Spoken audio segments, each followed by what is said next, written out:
Bonjour. Merci à Citia et merci à Canopé de nous inviter pour présenter Swaptails Léon, qui est le nom complet. J'ai changé très légèrement le titre parce que ça me semble plus correct de dire s'amuser en lisant avec Swaptails Léon. Vous allez comprendre pourquoi.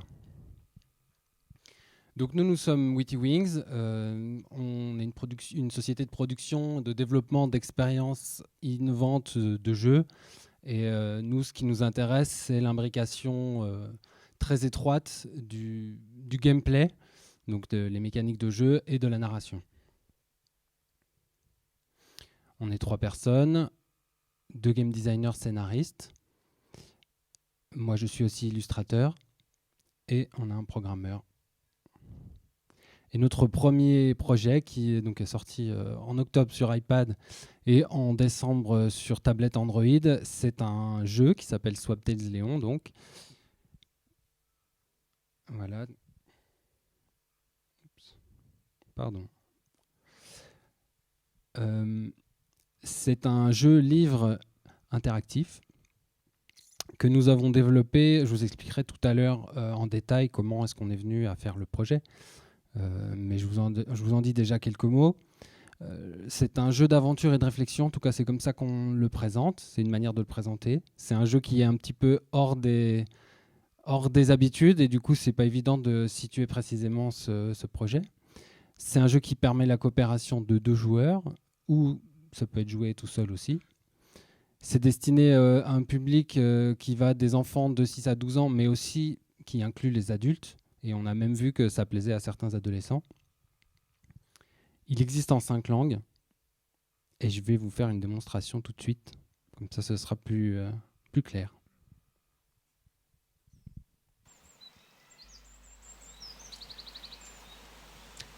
J'ai pas précisé, mais c'est une application qui est donc uniquement sur tablette.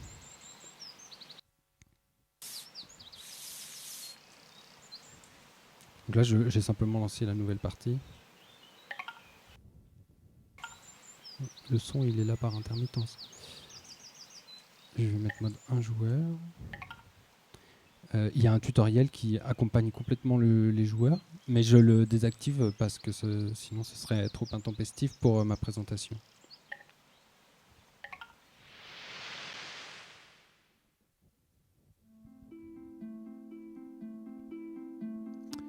Le principe du jeu, c'est que vous êtes comme dans un livre et la première chose à faire sur chaque page, c'est de colorer l'illustration pour faire apparaître le texte qui lui correspond.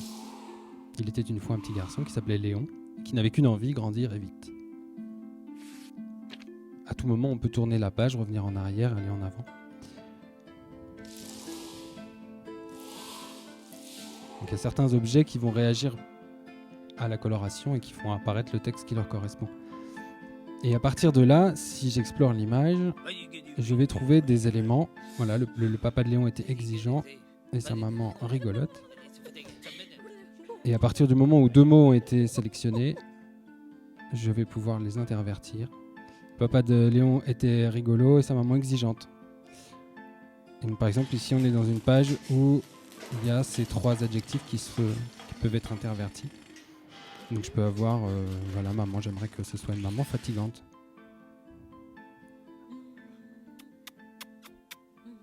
On n'entend pas très fort les bruitages, mais il y a des bruitages.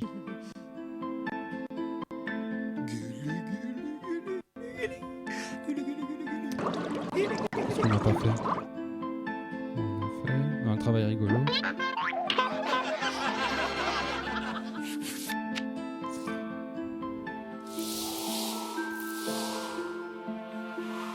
Enfin, on décrivait souvent Léon comme un garçon très peureux, surtout quand il lisait les aventures de Gérald le Courageux, en compagnie de son chat paresseux.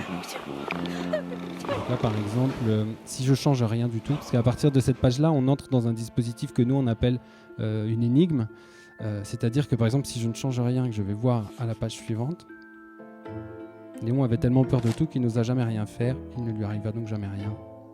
Enfin, bon, dans la partie avec tutoriel, évidemment, le tutoriel indique à l'utilisateur que c'est peut-être pas terrible comme fin et qu'il aurait tout intérêt à revenir en arrière pour choisir autre chose. Donc là, par exemple, je vais pouvoir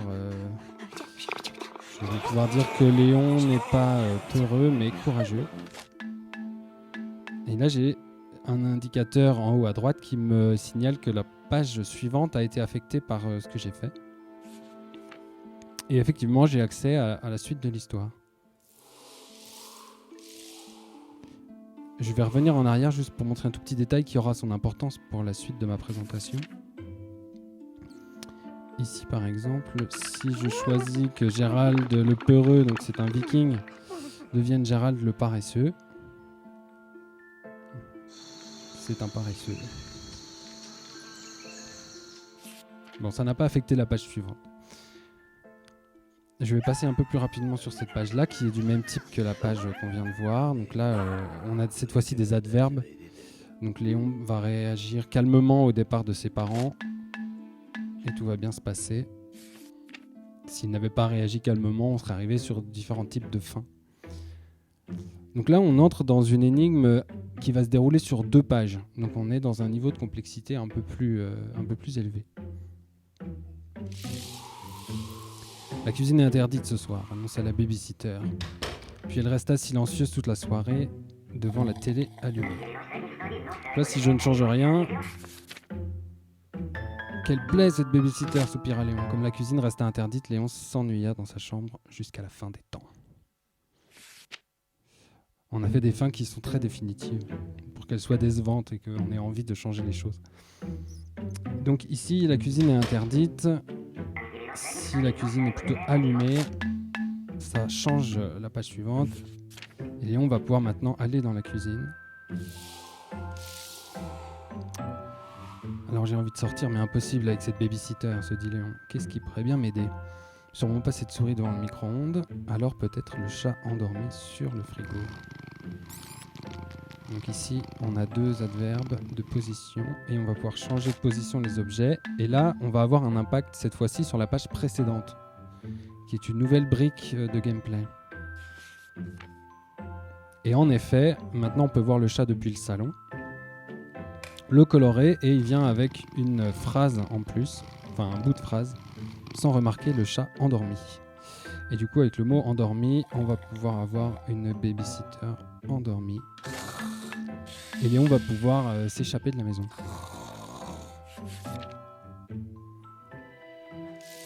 Enfin arrivé devant sa porte d'entrée, Léon ne put l'ouvrir sans la clé. Il se sentit minuscule face au gigantesque problème qui l'assaillait. Ou il se sentit gigantesque face au minuscule problème qui l'assaillait. Et voilà, on est arrivé à la fin du premier chapitre, qui est aussi le chapitre de démo et qui était aussi le chapitre prototype du jeu. Maintenant, il existe 3 autres chapitres, on va pas les faire ici, mais je vais vous montrer tout à l'heure un petit trailer qui vous donnera un aperçu de l'univers. Voilà, je m'arrête ici pour la présentation sur l'iPad. On est soutenu par le CNC. Et on a comme partenaire aussi la radio-télévision suisse. Moi, je reviendrai un petit peu après sur ces choses-là. L'équipe qui a travaillé sur le jeu, enfin les personnes principales.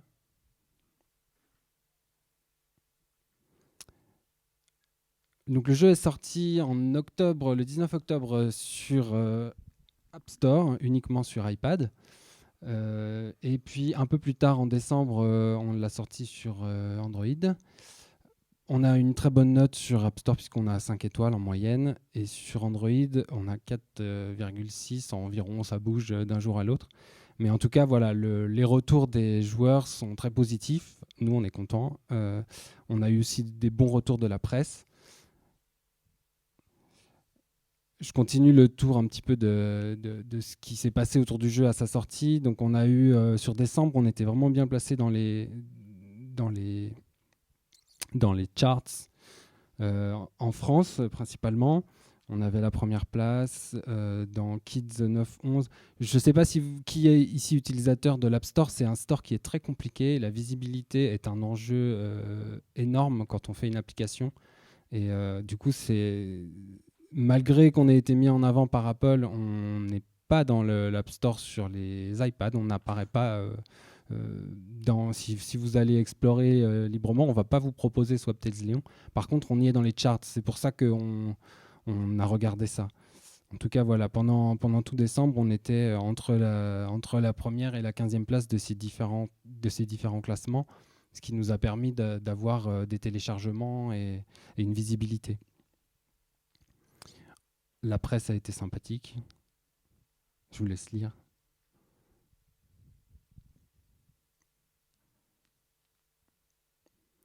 On a eu, tout au long du développement du jeu, on a eu une reconnaissance, en tout cas une validation du principe assez évidente de la part de la profession, où on a eu pas mal de prix dans des festivals.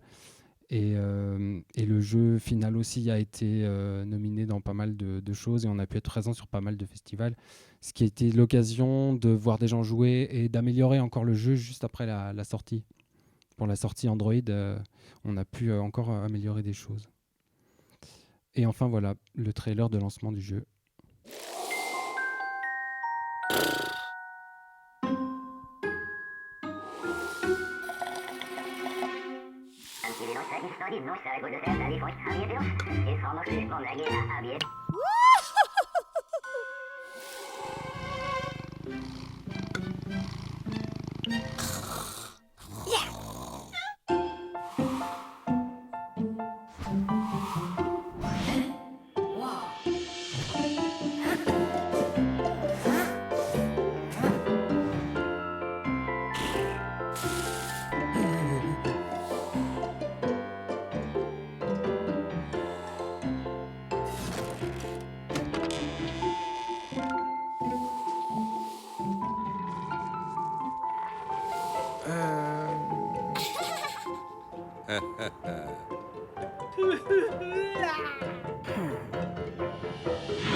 Je vais vous raconter un tout petit peu l'histoire de ce projet. C'est un projet qui est né il y a assez longtemps, en fait, qui est né en 2011.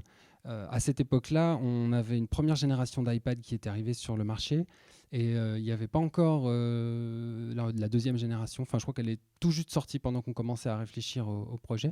Et elle est née dans une école à l'Engmin, à Angoulême, qui est l'école du...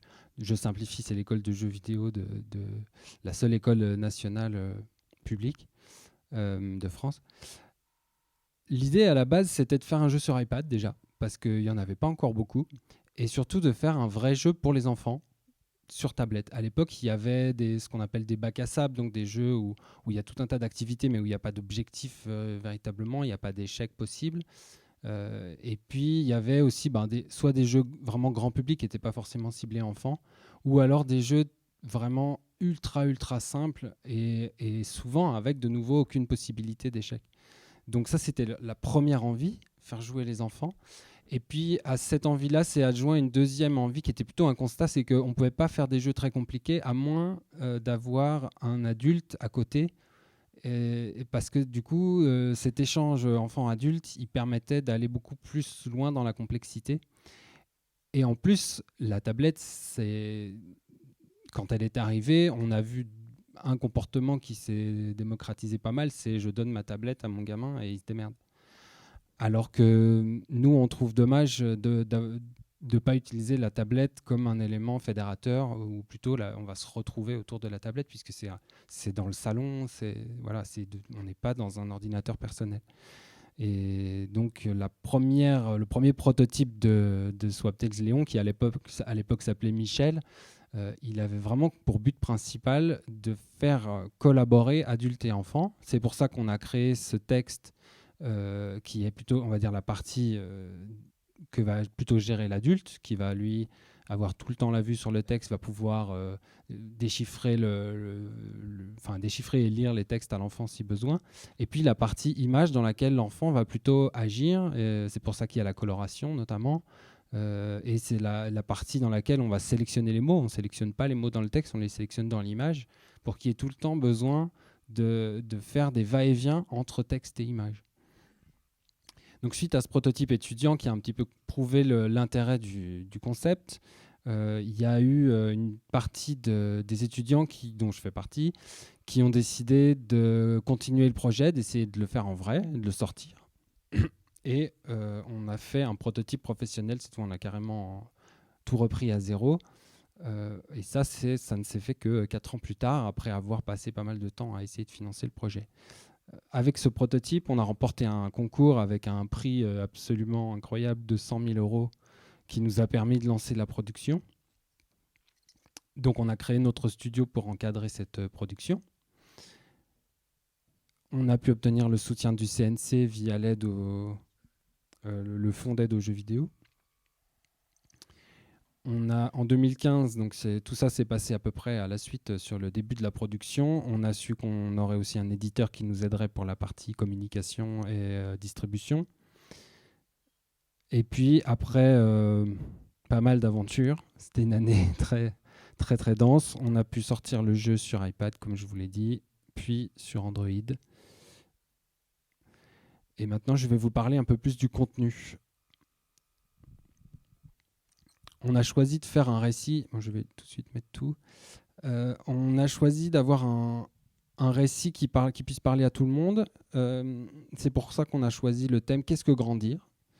Et en plus, grand, petit sont des adjectifs. On a vu que ça a un effet très fort quand on les inverse. Et donc, on avait besoin d'avoir une thématique qui collait avec le principe du jeu. Et on avait vraiment besoin de pouvoir écrire une histoire qui soit complètement cohérente avec le principe. On a choisi aussi d'en faire une sorte de récit initiatique. Léon va rencontrer différents personnages qui vont lui donner leur vision de ce que c'est qu'être grand. Et ça va aussi lui permettre, ça nous permet d'assurer une cohérence à l'histoire tout en ayant beaucoup de liberté dans les changements qu'on peut faire, que peut faire le joueur. On a aussi choisi volontairement que ça se passe dans un univers contemporain, justement pour mettre en valeur la magie qui va apparaître, qui va se créer quand on inverse les mots. Et donc on s'est permis, et ça nous paraissait évident qu'il fallait le faire, d'avoir des éléments bigger than life, comme vous l'avez pas vu, mais on peut avoir dans la version anglaise, on peut avoir un chat zombie, on peut avoir, voilà, c'est des choses qui apparaissent du fait de l'inversion des mots. Bon, ça c'est un petit pitch, mais je vais aller un peu plus vite là-dessus parce qu'on est un petit peu en retard. Au niveau de la structure, globalement, c'est assez simple. En fait, on a une sorte d'unité qui est la page. Chaque page contient un maximum 4 lignes de texte et aura une illustration interactive. Et en fonction de l'état de cette page, donc dans quel ordre les mots sont placés dans le texte, on va amener le joueur, quand il tourne la page, vers une autre page. Et s'il y a un état différent, on va l'amener vers une autre page. Donc ça, vraiment, c'est avec ça qu'on peut faire la structure de notre livre. Et du coup, on peut la faire aussi complexe que notre imagination le veut. Il faut juste se souvenir que, par exemple, pour une page où il y a 3 mots échangeables, il va y avoir 6 états différents de cette page au niveau des combinatoires. Du coup, forcément, on pourra amener le joueur que dans 6 directions différentes au maximum. Et donc, je vous parlais des énigmes. Donc, c'est un cas particulier. C'est une page où on peut faire des échanges. Quand on la met dans un certain état, elle mène à une page nous on appelle les pages de fin. Donc, c'est des pages qui ne sont pas interactives. On ne peut pas faire d'échange. Donc, on va être obligé de revenir en arrière jusqu'à trouver un autre état qui amène à une page qui est la suite de l'histoire.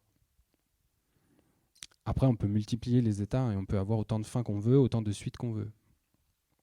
Tout va dépendre de ce qu'on va arriver à faire dans le texte de l'histoire. On m'avait demandé d'intervenir ici en montrant en quoi Swaptails Léon avait un intérêt pédagogique. Donc j'ai un peu une longue partie là-dessus. Donc évidemment que la première chose que ça fait, c'est que ça pousse les gens à lire. Je vais détailler tous ces points. Hein. Donc ça aide à faire le lien entre le mot et le sens concret. Ça augmente le vocabulaire et la connaissance des locutions.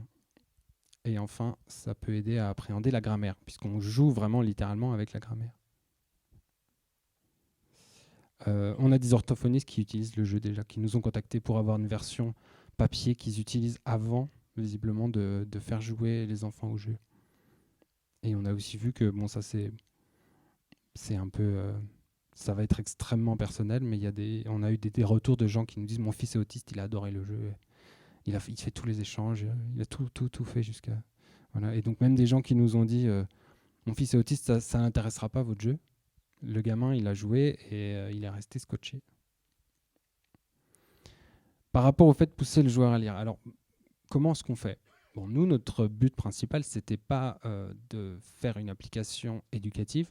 Nous, c'était de faire un jeu, mais de faire un jeu dans lequel on est obligé de lire. Parce que nous, on aime les jeux de mots. Moi, je suis un grand fan de Bobby Lapointe, de Raymond DeVos, etc. et d'histoire en même temps. Et donc, ce qu'on s'est dit, c'est nous, ce qu'on veut, c'est pas que les joueurs ils puissent faire des échanges au hasard et y arriver. Il faut que ce soit un vrai jeu. Et pour ça, il faut qu'on fasse des énigmes suffisamment complexes pour que les gens aient la nécessité de lire pour résoudre. Et donc, on a toute une gamme de possibles avec ce concept. On peut faire des choses très simples et on peut aller vers des choses très complexes avec des énigmes sur 2 pages, sur 3 pages. Et donc, forcément, la nécessité de lire, elle augmente en fonction de la complexité des énigmes. Si vous avez une page à 3 échanges, oui, vous pouvez résoudre en faisant au hasard. Et il y a des enfants tout petits qui le font. Donc, si on l'utilise comme un dispositif pour faire lire, alors il faut des énigmes un peu complexes pour que ce soit vraiment efficace. Par rapport au lien mot-essence, c'est évident, le joueur manipule les concepts et va les déplacer dans les phrases et il va en voir la conséquence directe. J'ai pas beaucoup insisté sur ça, mais on doit vraiment toucher dans l'image les objets pour allumer les mots dans le texte. Et donc, des fois, on a des joueurs qui se disent « Mais comment je peux inverser tel mot ?» etc. Et en général, la réponse qu'on lui donne, c'est relis le texte. À quoi correspond le mot que tu veux échanger? Si c'est le papa est exigeant, tu retrouveras le mot exigeant en retrouvant le papa. Au niveau du vocabulaire, évidemment que nous, on s'est amusé à jouer beaucoup sur les doubles sens. Ça donne des énigmes assez sympas. On a une énigme où il faut réparer une voiture. Oui, je vous ai montré. Enfin, le premier exemple que je donne, c'est Gérald le courageux, Gérald le paresseux. Mais ça, c'est presque un gag. Mais c'est chouette parce que ça peut être l'occasion d'illustrer le double sens d'un mot. En plus, là, il change non seulement de sens, mais en plus, ce n'est plus vraiment un adjectif, ça devient un nom commun. Et donc, pour le deuxième exemple, donc on doit réparer une voiture. Et dans la voiture, il y a des objets qui sont adjoints de qualificatifs. Par exemple, on a une batterie, et la batterie, au départ, elle est rococo. Et donc, dans le moteur de la voiture, vous avez un instrument de musique, batterie, décoré façon rococo. Et donc, le principe de l'énigme, c'est de comprendre que cette batterie, il faut la faire électrique. Et quand elle est électrique, c'est une batterie de voiture. Et là, la voiture fonctionne. On a aussi des énigmes qui jouent avec des expressions. On a des expressions avec des animaux. Faire le singe, mémoire d'éléphant, mémoire de poisson rouge. Et donc, évidemment, on pourra échanger les animaux. Donc, ça crée des situations assez cocasses. Et ça nous permet de nouveau de concrétiser en images ce que veulent dire ces expressions. En l'occurrence, dans l'énigme, il faut donner une mémoire d'éléphant à un personnage pour qu'il se rappelle d'une histoire qu'il essaye de raconter. Et puis on a pareil avec des couleurs, des expressions de couleurs. Rouge de honte, bleu, peur bleue. Au niveau de la grammaire, donc évidemment, ça nous permet de mettre en valeur les fonctions grammaticales. Et on peut aussi l'utiliser par rapport aux accords et à la conjugaison. Je vais aller un petit peu plus en détail sur la manière dont fonctionne le jeu. Ça va être un peu technique, mais c'est pas très compliqué. Donc les 3 unités fondamentales, c'est les sections de texte. Donc une section de texte, c'est soit une phrase, soit un morceau de phrase. Et à chacune de ces sections de texte, dans chacune de ces sections de texte, il va y avoir un trou qui va pouvoir être comblé par un des mots échangeables, qui seront les mots que le joueur peut déplacer. Et ensuite, la combinaison des deux, nous, on appelle ça l'état d'une section. Et quand vous avez l'état d'une page, c'est à l'instant T l'état de toutes les sections d'une page. Là, j'ai un tableau qui vous montre comment on écrit Léon, plutôt comment on met par écrit Léon, pas tellement comment on l'imagine, mais comment on vérifie que ce qu'on a imaginé fonctionne. Donc on a un tableau à double entrée avec d'un côté nos sections de texte et de l'autre les mots échangeables. Et donc à l'intersection des deux, toutes les possibilités qu'on va avoir. Donc par exemple, un premier état de ma page, ça va être la section 1 avec le mot 1 et la section 2 avec le mot 2. Et donc ça va faire soit une phrase, soit deux phrases, mais ça va être la première possibilité. Et puis si on échange les deux mots, la section 1 aura le mot 2 et la section 2 le mot 1. Et donc là j'ai exemplifié, voilà.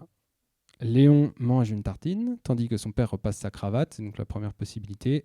Ou Léon repasse une tartine, tandis que son père mange sa cravate.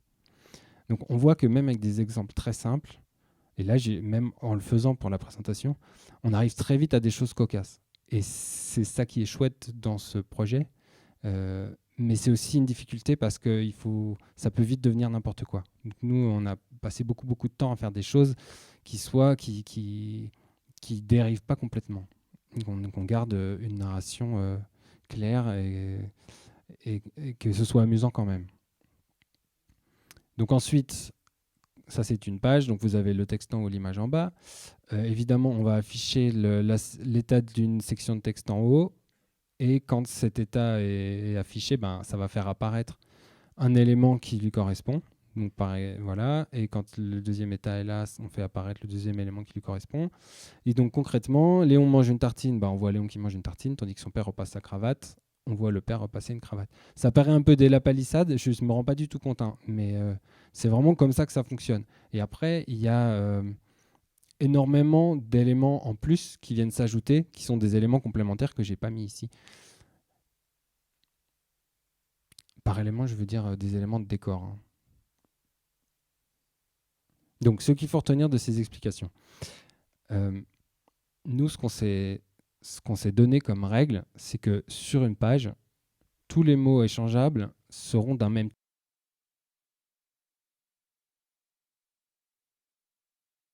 type. Et enfin, c'est assez important, tous les mots d'un même type seront échangeables. Donc, par exemple, Léon mange une pomme tandis que son père repasse sa cravate qui fume. Fume, s'il n'est pas échangeable, c'est bizarre pour le joueur. Parce qu'il est du même type que mange, repasse. Donc voilà, fin de la petite parenthèse sur la technique. Donc, ces éléments qui constituent le cœur de l'application font que il est possible d'imaginer des exercices en classe autour de l'application. Donc, on va pouvoir faire différentes choses. On va pouvoir repérer les mots échangeables sans forcément avoir l'application sous les yeux. On va pouvoir décortiquer la structure d'une page et la grammaire. Et ça va être différent pour chaque page. On va pouvoir avoir des thématiques différentes. On va avoir une thématique sur les adjectifs, une thématique sur les adverbes de position, etc. Les compléments, différents compléments. Mais à chaque page du jeu, on peut avoir une thématique différente. Et on peut aussi imaginer que dans un petit atelier, on crée ses propres phrases à échange. Je précise ses propres phrases à échange et pas ses propres pages. Parce que la question de l'image, vous l'avez vu, est complexe parce que il faut créer autant d'images qu'il y a de cases dans notre tableau à double entrée. Et donc ça, sans le logiciel, c'est pas évident. Mais par contre, les phrases, on peut s'amuser, etc. Donc, un peu pour conclure cette partie sur l'intérêt pédagogique, je répète, pour nous, Swaptails Léon, c'est une activité ludo-éducative qui peut être complémentaire à l'apprentissage de la lecture. Mais c'est avant tout un jeu. Ça n'a pas été conçu comme un outil pédagogique. C'est pas pour apprendre à lire ni pour apprendre les langues. Bon, du coup, pourquoi je suis là? Et qu'est-ce qu'on peut faire? Swaptails, qui chapeaute Léon, c'est notre moteur, c'est donc le concept. Et c'est un outil qu'on a conçu pour pouvoir faire d'autres histoires avec le même principe, mais ça peut être pour tous les publics. et pour tous les usages. On peut vraiment moduler l'histoire, les personnages, la difficulté des énigmes, etc. Tout ça en fonction de ce qu'on veut faire. Donc avec des besoins pédagogiques déterminés, un cahier des charges, notre moteur et notre savoir-faire, notre expertise, on peut imaginer créer un ou des nouveaux opus Swaptails avec compléments pédagogiques qui seraient plus adaptés au monde de l'éducation. Et du coup, c'est à peu près ce que je viens de dire.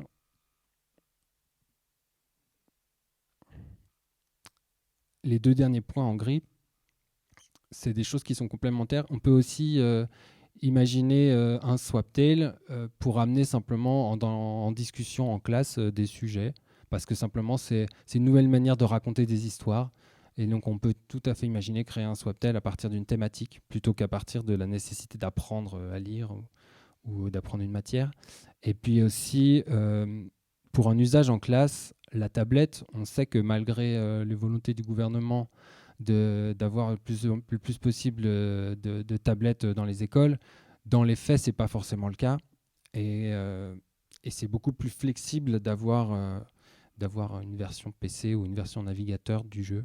Donc là aussi, il y a une collaboration possible, notamment avec Canopé, pour développer ça sur cette nouvelle plateforme. Voilà, j'ai terminé. J'espère que c'était clair et que ce n'était pas ennuyeux.